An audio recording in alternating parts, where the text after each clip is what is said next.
एक प्राचीन slit magic बोतल थी। एक औरत उस पर से जमी हुई मिट्टी और गंदगी धूल साफ कर रही थी, पर अचानक बोतल के अंदर से काला और लाल धुआं बाहर निकलने लगा। वो धुआं धीरे धीरे एकत्र होकर सीधा दरवाजे की तरफ भाग गया। औरत शौक में वही खड़े रह गई। थोड़ी देर बाद वही धुआं एक बड़े से प्राचीन ब्लैक जायंट की शक्ल में बदल गया। उसके बाद औरत ने डर के साथ उसके साथ बात करने की कोशिश की, अलग अलग लैंग्वेज ट्राई किया, पर जायंट चुप रहा। लेकिन जैसे ही उसने जायंट ग्रीक बोली, जायंट रिएक्ट कर गया।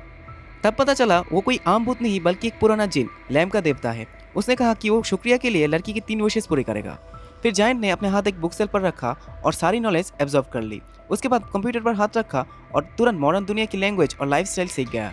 फिर उसके बाद उसने औरत से पूछा, बताओ तुम्हारा पहला विशेष क्या है। औरत ने कहा, मुझे अभी समझ नहीं आ रहा मुझे क्या मांगना है, फिलहाल तो तुम मुझे तुम्हारा पुरानी कहानी बताओ। तब जिन ने अपना साइज छोटा करके इंसान जैसा बनाया और अपना पास रिवील किया। फिर उसने बताया वो एक समय ग्रीक क्वीन का बॉडीगार्ड था, पर एक दिन उसने चुपके से क्वीन का एक बड़ा सीक्रेट देख लिया था और इस जुल्म में एक जादूगर उसे बोतल के अंदर सील करके कस कर दिया और उसे कोयले की दीवार के बाहर फेंक दिया। उसके बाद एक बड़ा ईगल उस बोतल को उठा के ले गया, राजस्थान पर एक बड़ा समंदर पर छोड़ दिया।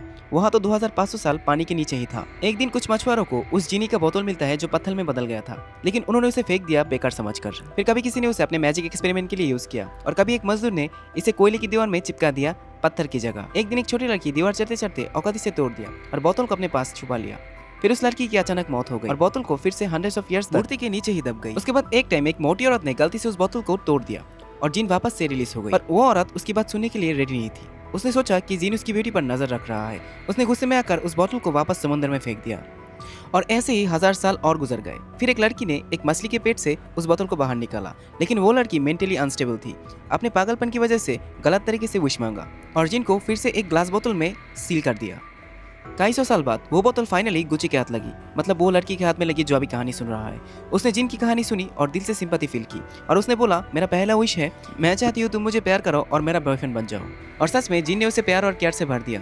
वो गुची के लाइफ का सबसे बड़ा सपोर्ट बन गया। लेकिन ये खुशी ज्यादा दिन तक टिक नहीं पाई। एक दिन गुची ने देखा घर में गोल्डन पाउडर हवा में बिखर रहा है। जब उसने जिन के कंधे पर हाथ रखा तो उसका शरीर धीरे धीरे डिसअपेयर हो रहा था। तब पता चलता है कि मॉडर्न दुनिया के इलेक्ट्रॉनिक वेव्स इतना स्ट्रॉन्ग है कि एक डिवाइन स्पिरिट इस दुनिया में सर्वाइव नहीं कर सकती। रोते हुए जूजी ने बोला, मेरा सेकंड विश ये है कि मैं चाहती हूँ तुम अपने असली वर्ल्ड में वापस चले जाओ। और जैसे उसने कहा वो पुरानी सील बोतल टूट गई और जिन को फाइनली मिल गया आजादी, जिसका वो हजारों साल से इंतजार कर रहा था।